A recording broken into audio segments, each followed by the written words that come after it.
जय गुरु जी। दोस्तों, ये है आपका अपना प्रिय आरजे आदि आदि कश्यप मुंबई चंपानुस और आपके लिए लेकर आया है आपका मनपसंद प्रोग्राम पॉजिटिव कर्म। आज है एपिसोड नंबर 656 और मैं सुनाना चाहता हूं आपको ये प्रोग्राम कुछ इस तरह। दोस्तों, दोस्त की अहमियत समझो तो दोस्ती करना, और दर्द की अहमियत समझो तो मोहब्बत करना। वादे की अहमियत समझो तो उसे पूरा करना, और अगर आप हमारी अहमियत समझते हो तो हमें याद जरूर करना, क्योंकि रिश्ता बहुत गहरा हो या ना हो, परंतु भरोसा बहुत गहरा होना चाहिए। गुरु वही श्रेष्ठ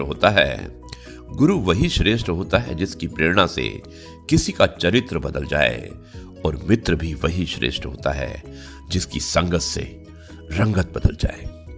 आरजे आदि कश्यप मुंबई चंपानुस। दोस्तों, सुखी कौन है? सुखी वही होता है जिसे पता चल चुका है कि संसार में सुखी कोई नहीं है। जब आपको मालूम चल जाएगा कि इस संसार में सुखी सच में कोई नहीं है, तो आप सबसे ज्यादा सुखी इंसान होंगे। गलत फहमी का एक पल इतना जहरीला होता है कि प्यार भरे 100 लम्हों को एक पल में भुला देता है। जीवन ना भविष्य में है और ना ही अतीत में है। जीवन तो बस इस पल में है, केवल इस पल में है। आरजे आदि कश्यप मुंबई चंपानुस। दोस्तों, आज आरजे आदि विशेष कुछ अलग हो जाए, उसमें मैं आपको एक कहानी सुनाना चाहता हूं, और कहानी का शीर्षक है विश्वघात। विश्वघात ये कहानी है, एक पौराणिक कहानी है, महाभारत से ली हुई कहानी है। बहुत ही अच्छा मार्मिक प्रसंग है, जिसमें धृतराष्ट्र और कृष्ण के बीच, श्री कृष्ण के बीच का वार्तालाप है। मुझे उम्मीद है कि ये कहानी आपको पसंद आएगी। शुरुआत करता हूं इस कहानी की कुछ इस प्रकार।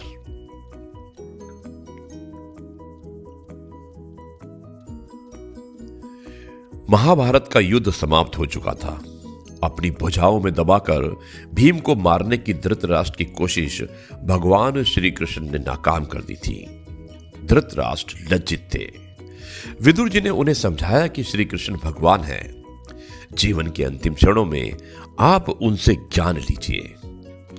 धृतराष्ट्र ने श्री कृष्ण से पूछा कि भगवान, आप तो भगवान हैं, आप बताइए कि मेरे साथ ये अन्याय क्यों हुआ?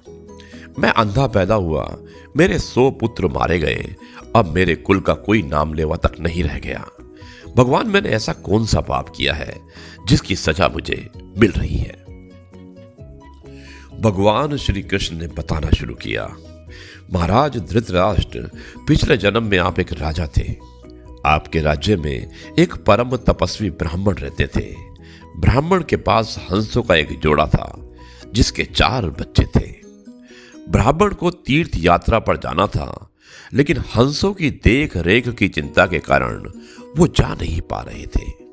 ब्राह्मण ने अपनी चिंता एक साधु को बताई, तो साधु ने कहा, तीर्थ यात्रा में हंसों को बाधक बताकर तुम पंछियों के साथ अन्याय करते हुए उनका अगला जन्म भी खराब कर रहे हो। ब्राह्मण चिंतित हो गए। उन्होंने साधु से पूछा, भला मैं अपने प्रिय हंसों का अगला जन्म क्यों खराब करना चाहूंगा? साधु ने बताया कि प्रभु कार्य में बाधक बनने का दोष हंसों पर लगने के कारण उनका अगला जन्म खराब हो रहा है। ब्राह्मण को बात समझ में आ गई। उसने साधु से रास्ता बताने की विनती की। साधु ने कहा, राजा प्रजा पालक होता है, तुम और तुम्हारे हंस दोनों उसकी प्रजा हैं। हंसों को राजा के संरक्षण में रखकर तीर्थ को जाओ। श्री कृष्ण ने धृतराष्ट्र की बात जारी रखी। ब्राह्मण महाराज ने अपने हंसों का जोड़ा और उसके बच्चे आपके पास रख छोड़े और यात्रा पर चले गए। आपको एक दिन मांस खाने की इच्छा हुई। आपने सोचा कि आपने सभी जीवों का मांस खाया तो, लेकिन मांस कभी आपने हंस का नहीं खाया है। आपने हंस के 2 बच्चे भून कर खा लिए।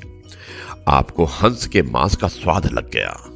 हंस के एक एक कर 100 बच्चे हुए और आप सबको खाते गए। आखिर में हंसों के जोड़े मर गए। कई साल बाद तीर्थ यात्रा से जब ब्राह्मण वापस लौटा और अपने हंसों के बारे में पूछा, तो आपने कह दिया कि हंस बीमार हो गए थे। आपने उनका इलाज कराया, लेकिन वे बचे नहीं। ब्राह्मण ने आपकी बात पर आंख मूंद कर भरोसा कर लिया और आपने उस अंध भरोसे का फायदा उठा लिया। इसलिए आपके 100 पुत्र हुए। आपने तीर्थ यात्रा पर गए उस व्यक्ति के साथ विश्वासघात किया जिसने आप पर अंधविश्वास किया था।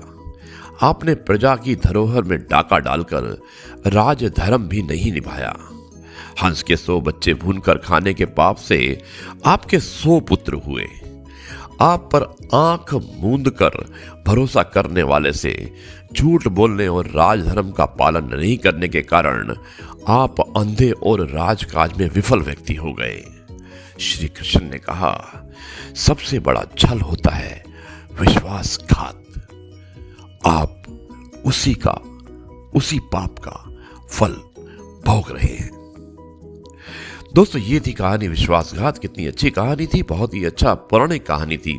मुझे उम्मीद है कि आपको ये कहानी पसंद आई होगी। अब मैं इस कार्यक्रम को यहीं पर समाप्त करता हूँ और कल आपसे एक बार फिर मुलाकात होगी कुछ नई बातों के साथ। तब तक के लिए कहता हूँ नमस्कार, जय हिंद, वंदे मातरम, भारत माता की जय। जय जवान, जय किसान, जय गुरु जी, शुक्राना गुरु जी।